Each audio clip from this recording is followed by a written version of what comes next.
Pour les sixièmes, vos devoirs consistent à compléter votre leçon, une partie du chapitre, évidemment pas tout le chapitre. Alors pour ça, je réutilise une vidéo que j'ai faite l'année dernière avec mes sixièmes pendant le confinement.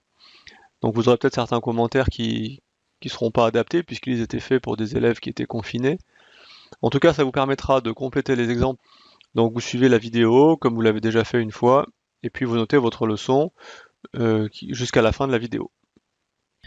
Alors, premier exemple, est-ce que le nombre de pièces de 1 euro et la hauteur de la pile formée par ces pièces sont proportionnels? Eh bien, la réponse est oui.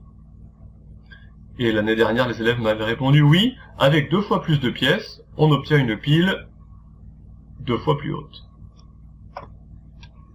Deuxième exemple, la durée d'ouverture du robinet et le volume d'eau qui a coulé. Sachant que le débit est constant, puisque bien sûr, si on s'amuse à ouvrir et à fermer un petit peu le robinet, alors on ne peut plus répondre à la question. La réponse est encore oui. Si le robinet est ouvert 2 fois plus longtemps, eh bien, le volume d'eau est 2 fois plus grand. Troisième exemple, l'âge d'un homme et sa taille sont-ils proportionnels? Alors on pourrait dire, un bébé il est plus petit que quelqu'un qui est adulte, donc peut-être l'âge et la taille grandissent en même temps, entre guillemets, donc est-ce que ça va être proportionnel? Non, c'est pas aussi simple que ça. Alors pourquoi c'est pas proportionnel? Les élèves l'année dernière m'avaient donné cette réponse. Non. Si un homme mesure 1,50 m à 10 ans, un enfant disons plutôt qu'un homme, à 20 ans, il ne mesurera pas 3 mètres. Si c'était proportionnel, ça serait le cas, puisque je multiplie l'âge par 2, 2 fois 10 ça fait 20, est-ce que je multiplie la taille par 2? Eh bien non, personne ne mesure 3 mètres. Exemple suivant, la quantité des ingrédients d'une recette et le nombre de personnes à table. Est-ce que si j'ai 2 fois plus de monde à table, il faut que j'utilise 2 fois plus d'ingrédients pour mon plat? Eh bien la réponse est oui. Oui, s'il y a 10 personnes, il faut le double des ingrédients nécessaires pour 5 personnes. Exemple suivant, la longueur d'un exercice et la difficulté de cet exercice. La réponse est non, puisque vous savez bien qu'un exercice peut être court et difficile, ou bien long et facile. Même que 2 exercices de la même taille peuvent être de difficultés très différentes. Exemple suivant, la surface d'un mur et la quantité de peinture nécessaire pour le peindre. Alors, on va se poser toujours la même question, si mon mur est 2 fois plus grand, est-ce qu'il me faut, la surface est 2 fois plus grande, est-ce qu'il me faut 2 fois plus de peinture? Eh bien la réponse est oui. Si la surface double, il nous faut le double de peinture. Et puis dernier exemple, est-ce que la taille d'une voiture et son prix sont proportionnels? Est-ce que si une voiture est 2 fois plus grande, elle est forcément 2 fois plus chère? Eh bien la réponse est non, puisque 2 voitures de la même taille peuvent avoir des prix différents. Et vous savez très bien qu'une voiture, elle peut être petite et très chère, ou alors si elle est vieille, ça peut être une grande voiture, mais qui soit beaucoup moins chère. Alors on s'est intéressé pour l'instant à déterminer si des couples, si des grandeurs comme ça étaient proportionnelles ou pas. Quand elles le sont, proportionnelles, on a l'habitude de les mettre dans un tableau. C'est une présentation qui est pratique. Et alors on appelle ça, du coup, il n'y a pas beaucoup de suspense, on appelle ça un tableau de proportionnalité. Donc vous allez l'écrire. Si deux grandeurs proportionnelles sont placées dans un tableau, alors c'est un tableau de proportionnalité. Attention, ça ne veut pas dire que tous les tableaux sont des tableaux de proportionnalité. On peut tout à fait mettre dans un tableau des grandeurs qui ne sont pas proportionnelles.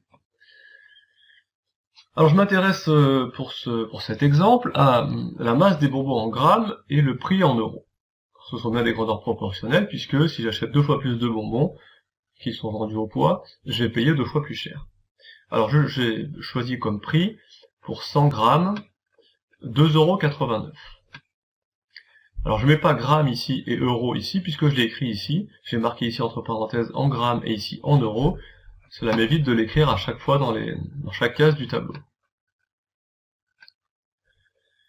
Alors, la première chose qu'on pourrait faire, c'est essayer de trouver le coefficient de proportionnalité qui va être ici dans le tableau. Alors pour trouver ce coefficient, c'est un coefficient multiplicatif.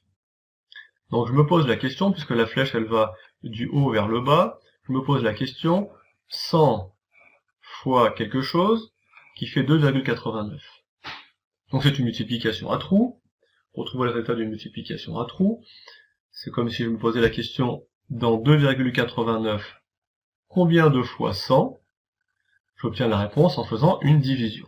En faisant la division, alors là je vous laisse un peu deviner, est-ce que c'est 100 divisé par 2,89 ou 2,89 divisé par 100? La réponse c'est bien 2,89 divisé par 100. Ce qui fait, ça nous permet de revoir les divisions par 100, 0,0289. Je vous rappelle, quand on divise un nombre par 100, on pourrait dire que la virgule se déplace, ce qui mathématiquement n'est pas très satisfaisant, mais on peut aussi dire la virgule ne bouge pas, et le nombre, lui, se déplace de 2 rangs vers la droite. Autrement dit, 2 qui était le chiffre des unités, va devenir le chiffre des centièmes, comme vous voyez ici.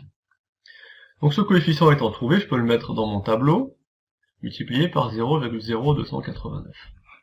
Et puis je vais m'intéresser maintenant au prix de quelques paquets de bonbons, quelques masses de bonbons, à commencer par 50 grammes. Alors arrivé à ce stade du tableau, en classe, certains élèves m'ont dit Quand on a 3 nombres comme ça, moi j'aime bien faire le produit en croix, j'ai appris à faire le produit en croix, est-ce qu'on peut le faire Alors je leur ai répondu oui, c'est une méthode qui donne le bon résultat, mais elle a l'inconvénient de ne pas nous montrer le sens de la proportionnalité. On sait seulement qu'il faut faire une multiplication puis une division, mais on ne sait pas pourquoi il faut les faire, dans quel sens, parfois on oublie dans quel sens il faut les faire. Donc c'est la raison pour laquelle, jusqu'en 4e, on privilégie les autres méthodes, et puis on voit cette méthode du produit en croix, qui est une méthode un peu automatique où on ne réfléchit pas, on voit cette méthode-là en dernier. C'est la raison pour laquelle, aujourd'hui, et même cette année, je ne reparlerai pas du produit en croix en cours. Donc j'ai besoin de savoir le prix de 50 grammes, alors j'ai plusieurs méthodes. La première c'est peut-être de faire 50 fois 0,0289, et on obtient un prix de 1,445 €. Une autre méthode aurait été de dire, eh bien 100 divisé par 2 donne 50, donc je calcule 2,89 € divisé par 2, et j'obtiens donc 1,445 €.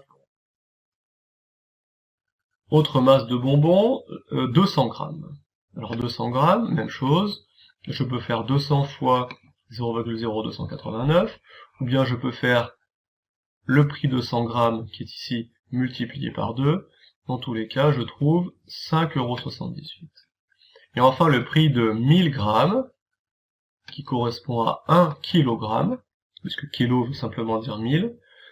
1000 grammes, donc je fais 1000 fois 0,0289, ou bien je passe de cette colonne-là en multipliant par 10, je passe de 100 à 1000. Donc en multipliant par 10, je passe de 2,89 à 28,90 €. Dans ce tableau, on obtient chaque nombre de la deuxième ligne en multipliant le nombre correspondant de la première ligne par un même nombre. Cela rejoint la définition qu'on a donnée au début de la leçon. Les valeurs sont proportionnelles quand on peut passer de l'une à l'autre en multipliant ou en divisant par un nombre toujours le même. Effectivement, ici, dans chaque colonne, je passe du nombre du haut au nombre du bas en multipliant toujours par 0,0289. On va écrire ce commentaire en dessous du tableau. Vous devrez recopier également dans votre cahier de leçons. Pour finir, le nombre que l'on a inscrit ici à droite du tableau, le nombre qui permet de passer de la première à la deuxième ligne, vous le savez déjà, ce nombre est appelé le coefficient de proportionnalité. Alors une dernière petite information, une dernière petite remarque, ce nombre, pour l'exercice a un sens. À quoi correspond ce 0,0289? Eh bien au prix de 1 gramme, puisque la masse de bonbons était en grammes, c'est le prix de 1 gramme de bonbons. On va également l'écrire. Le coefficient est 0,0289, c'est le prix de 1 gramme de bonbons. Cette première partie de la leçon est donc terminée, je compte sur vous pour la copier avec soin dans votre cahier de leçons, et on se retrouve lundi en classe pour continuer à faire des exercices sur ce sujet, et éventuellement poursuivre cette leçon. Bonne journée à tous!